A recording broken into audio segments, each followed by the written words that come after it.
इस साल 2026-27 के बजट में किसानों, गरीबों, नौजवानों के लिए कुछ भी नहीं। वित्त मंत्री निर्मला सीतारमण ने नौवीं बार 1 फरवरी 2026 को अपना बजट पेश किया। बजट का नाम सुनकर शेयर मार्केट इतना डर गया कि धड़ाम से नीचे गिर गया। सेंसेक्स 1300 अंक टूटा।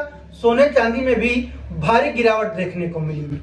पिछले 2 दिनों में चांदी करीब 1.5 लाख रुपए क्रैश कर गई, जबकि 29 जनवरी को 4,20,000 रुपए प्रति किलो उच्चतम दर पर चांदी कारोबार कर रही थी। वहीं सोना 30 से 40,000 रुपया प्रति 10 ग्राम टूट गया है, जबकि सोना 29 जनवरी को 1,84,000 रुपए प्रति 10 ग्राम का उच्चतम कारोबार कर रहा था। वित्त मंत्री निर्मला सीतारमण के करीब 84 मिनट के बजट भाषण में सब वही पुरानी नीतियों का फिर से वर्णन किया गया है, जैसे स्टार्टअप इंडिया, विकसित भारत, आत्मनिर्भर भारत, अमृत भारत, नया भारत, ये भारत, वो भारत जैसी तमाम नीतियों को दोहराया गया। लेकिन इस बार एक नया जुमला कर्तव्य वाले भारत की भी वित्त मंत्री को याद आई। नमस्कार, मैं निर्भय ठाकुर और आप देख रहे हैं देश की पंचायत। हम 10 टिप्स में पूरे बजट को मोटा मोटी समझने की कोशिश करेंगे और हम आपको बताएंगे कि क्या चीज महंगी हुई है, क्या चीज सस्ती हुई है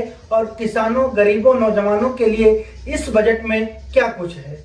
इस साल केंद्र सरकार 53.47 लाख करोड़ रुपया 147 करोड़ देशवासियों के ऊपर सरकारी योजनाओं के तहत खर्च करेगी, जिसमें रेलवे को करीब 2,78,000 करोड़ रुपए का बजट आवंटित किया गया है। इसमें सरकार 7 नए रेलवे कॉरिडोर बनाएगी, जिसकी लंबाई करीब 4,000 किलोमीटर होगी और यह पैसा सरकार तमाम रेलवे की बुनियादी सुविधाओं पर खर्चा करेगा। इस बजट में सरकार विदेश में पढ़ाई, विदेशी यात्रा व शिक्षा में भी टैक्स कम करेगी। मतलब जो विदेशी यात्रा और शिक्षा पर पहले 5% का टीसीएस देना पड़ता था, अब उसे सरकार घटाकर 2% कर रही है। इस बजट में सरकार किसानों की आय दुगनी करने के लिए 500 जलाशयों को अमृत सरोवर के रूप में विकसित करके मत्स्य पालन को बढ़ावा देगी। इससे पहले सरकार 2020 के बजट में भी हर गांव में अमृत सरोवरों को विकसित करने की योजना लाई थी, लेकिन कितने जलाशय,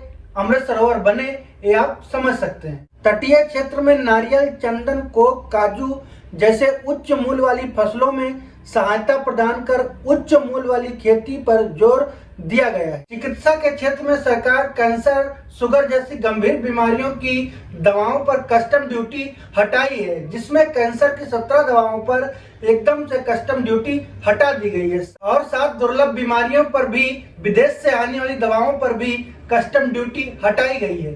लेकिन सबको शुगर या कैंसर ही नहीं होता और तमाम तरीके की गंभीर बीमारियां होती हैं, जिससे महंगी दवाओं के अभाव में लोग मर जाते हैं। सरकार को इस पर भी ध्यान देना चाहिए था। व्यक्तिगत करदाताओं को आयकर स्लैब में कोई बदलाव नहीं किया गया है, लेकिन उन्हें आयकर रिटर्न दाखिल करने में अधिक छूट मिलेगी।